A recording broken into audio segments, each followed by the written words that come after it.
Can we have a mind without a body? We can't tickle ourselves, and what that says about how we perceive the world. Last week, we had some fun with philosophical zombies, hypothetical creatures that are physically identical to you but lack conscious experience. Essentially, P-zombies are a body without conscious experiences, and we asked whether such a thing might be possible. This week, we're going to kind of flip the question and ask, is it possible to have a mind without a body? The concept of a mind existing without a body aligns with functionalism and the currently popular computer metaphor. The mind is software that runs on the hardware of the brain, and it's this software that is important. If we wanted to replicate you, the important thing to replicate would be your mind. The body, it is assumed, is not so important. But some philosophers and cognitive scientists question this view. They argue that the mind cannot exist without a body. A brain alone is insufficient. The body isn't simply a vehicle for transporting the brain around. It's a necessary part of our thinking, perceiving, and understanding of the world. This perspective is known as embodied cognition. So, how essential is the body to the mind? To find out, we're asking 3 questions.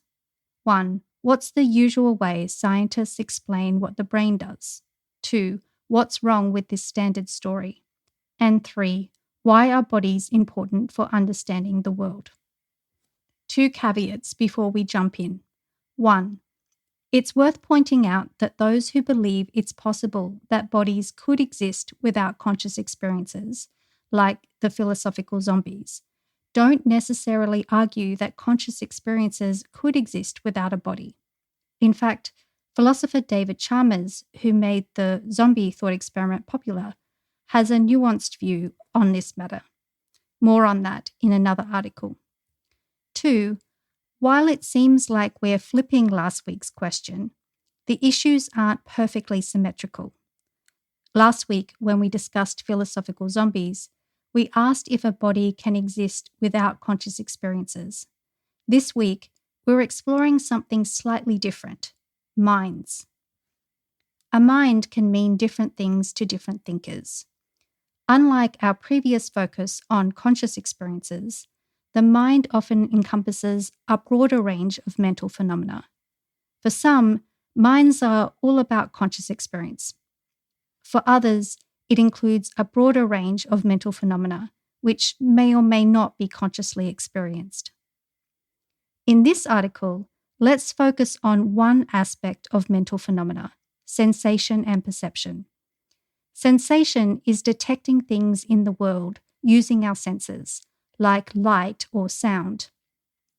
Perception is how our brain interprets and makes sense of these sensations, turning them into meaningful experiences. I'll discuss the role of the body in other mind activities like thinking, reasoning, and decision-making in an upcoming article on the brain in the vat thought experiment. Question 1. What's the usual way that scientists explain what the brain does? Most cognitive psychology and cognitive neuroscience researchers are interested in sensation and perception. In other words, most cognitive scientists are interested in how and what information goes into the brain, and then what the brain does with that information. But of course, sensation and perception are not the only things the brain does. So why the focus on sensation and perception? To answer this question, we need to travel back a little to the late 19th century. During this time, the philosopher William James published The Principles of Psychology. This monumental work spans 2 volumes and over 1,200 pages. It's an ambitious attempt to summarize all that was known about psychology at the time. The Principles of Psychology is undoubtedly the most influential work in the history of psychology. It is rare to find a research topic or concept that isn't covered in its pages. It has shaped, and it continues to shape, how cognitive scientists think about the mind and the brain, even though it was written over a century ago. James was an empiricist. He believed that everything we know comes from what we experience through our senses, what we see, hear, touch, smell, and taste. The role of the brain, as James understood it, was to make sense of the information from the senses. It's not surprising, therefore, that the majority of the 1,200 pages in the Principles of Psychology are dedicated to sensation and perception. The story that is told, explicitly or implicitly, is that the brain's main job is to sense and perceive the world, to take in input, evaluate that input, and then decide what to do about it. You'll find an image in the article. It's an overly simplified way of explaining the standard story that psychology students are told about how the brain works. Step 1. Information from the world enters our brain through our senses and is first processed in areas responsible for processing sensory information. Step 2. This information is sent to higher brain areas, often thought to be in the front of the brain, where it forms a mental representation of the world. Step 3. In these higher areas, the representation is evaluated and a decision is made about how to respond. Step 4. Once a decision is made, commands are sent to parts of the brain responsible for movement. Step 5. Finally, these motor commands are sent to our body, causing us to act. The process of taking input, evaluating it, and then deciding what to do about it aligns neatly with how we understand what computers do. A computer receives data, processes it, and then produces output.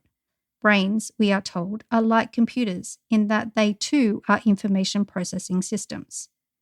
But there is a big problem with this story. Question 2. What's wrong with the standard story? If the brain's main job is to create a representation of the world, we are left with a puzzling question. Who is this representation for? Who or what inside the brain is looking at this representation? This leads to what philosophers call the homunculus problem, the idea that there must be a little person or homunculus inside our head interpreting these representations.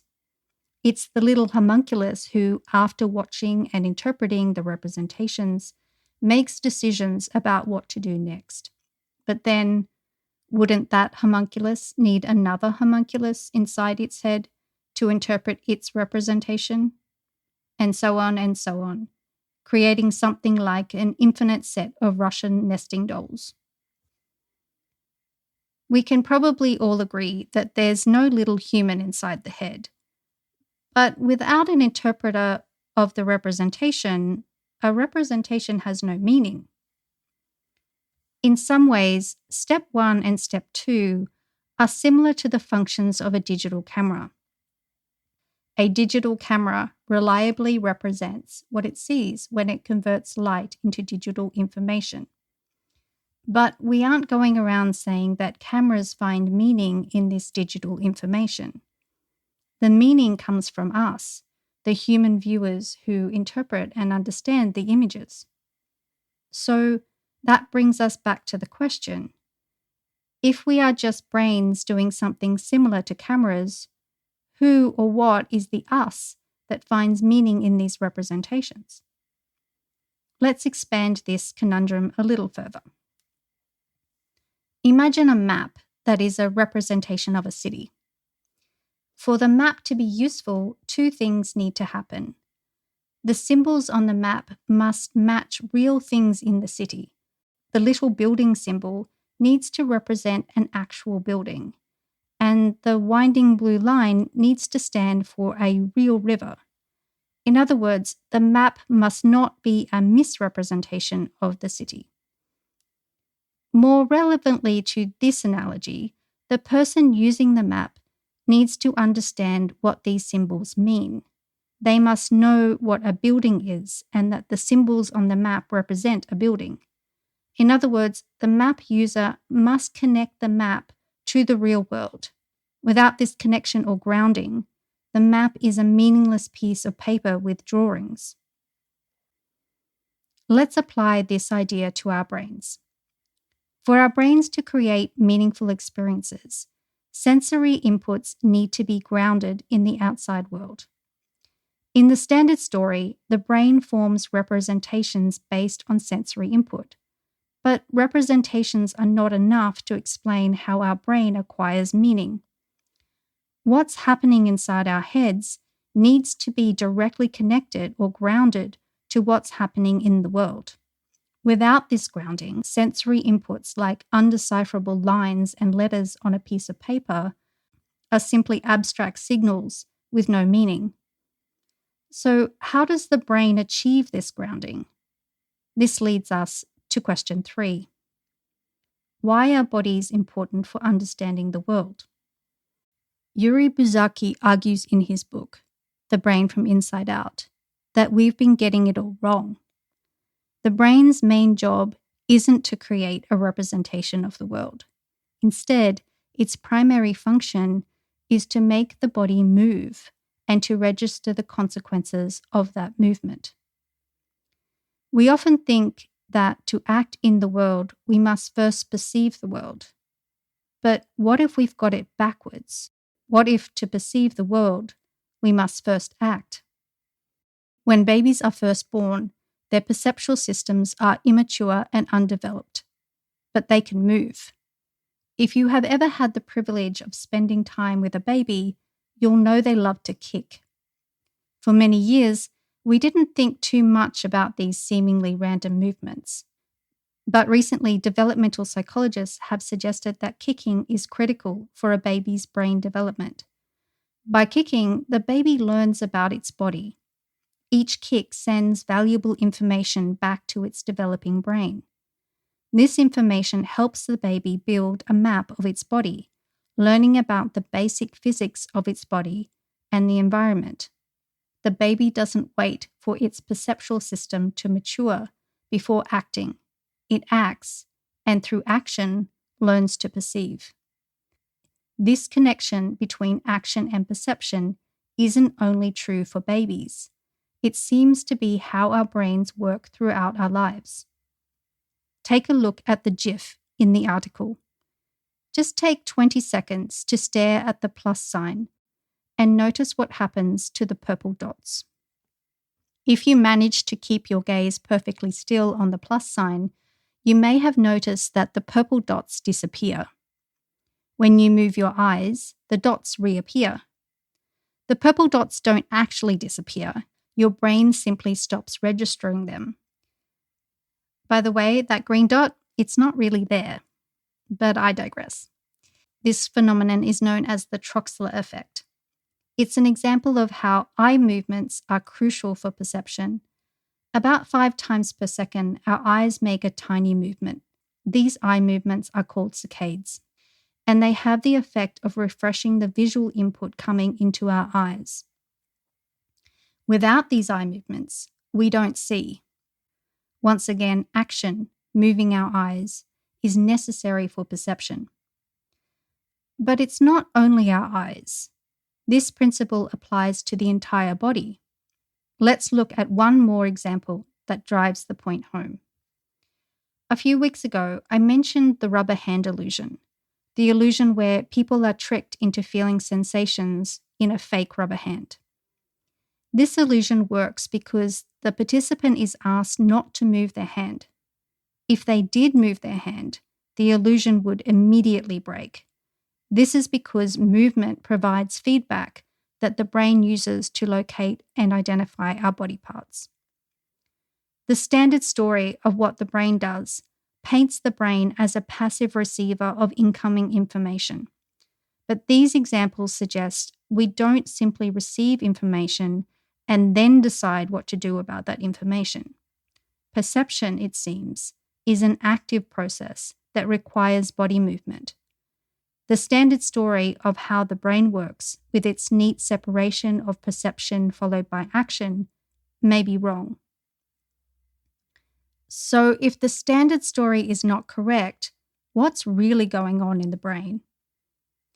To answer that question, we need to talk about something called efference copy. In neuroscience, efference refers to signals sent from the brain to the body, like motor commands, while afference refers to signals sent from the body to the brain, like sensory information. If you happen to be a student studying this for an exam, just remember E for exiting the brain and A for arriving. As the name suggests, efference copy is a copy of the efference signal produced by the motor areas. When your brain sends a command to move a part of your body, like your eyes, it doesn't exclusively send the command to the body. It also sends a copy of this command to other parts of the brain, including the sensory areas. So the brain's sensory areas receive two types of information. Information in the form of input from outside of the brain, from the body and the world, and the efference copy. So why would the brain want to send a copy of the motor command to the sensory areas? The efference copy serves as a prediction of the sensory consequences of our actions. In other words, by sending an efference copy, the brain is able to compare this copy, the prediction, with the actual sensory input it gets from the action your body makes. This comparison between the efference copy and the actual sensory input is how the brain distinguishes between changes caused by its own actions and those caused by external events. Let's use movement as an example. For you to see movement, something must change its position on your retina. This could happen in two ways: when objects in the world move or when your eyes move. Efference copy is how your brain tells the difference. When you move your eyes, your brain creates an efference copy of the motor command. Your visual system uses this efference copy to predict how the image on your retina will change due to the eye movement. When you move your eyes, everything in your visual field shifts across your retina, but your brain doesn't interpret this as the world moving. Thank goodness. This is because the brain expected this change based on the efference copy. But if something in your environment moves while your eyes are still, there's no efference copy to predict this change, so your brain interprets it as something in the world moving. Ever wondered why you can't tickle yourself? Efference copy explains why. When you attempt to tickle yourself, your brain creates an efference copy of the tickling action. So your somatosensory system has a prediction of the sensation. There's no surprise. Pretty neat, right? Now you've got at least one answer up your sleeve for that curious 6-year-old in your life when they start with the why questions. The idea that efference copy provides a prediction of sensory outcomes aligns with the predictive processing theory. This theory suggests that the brain constantly generates predictions about incoming sensory information. We briefly reviewed this theory in the article, Will AI Ever Be Conscious? But I'll explore these ideas much more in future articles. Given all of this, some neuroscientists are starting to think we should look at perception differently. They're pushing for what they call an embodied view of perception. According to this view, creating movement and predicting its effects gives meaning to what we perceive. It grounds incoming sensory information in the world. Without this grounding, input signals would be meaningless. This perspective challenges the traditional idea of the brain as a passive information receiver and questions the popular computational model of the mind. Instead, it suggests that perception is an active process. We perceive the world because we move. The embodied view of perception makes us wonder about perception in artificial intelligence and machines. If our perception of the world requires action within that world, how might an AI without a body perceive and understand the world? If an AI could perceive the world without a body, would that challenge the embodied view of perception? Or would it suggest that biological perception is not the only way to perceive. This reminds me of the movie Her, where an AI operating system named Samantha seems to perceive and understand the world despite lacking a physical form. For fun, next week, let's discuss the movie Her in the context of perception, consciousness, and disembodied AI.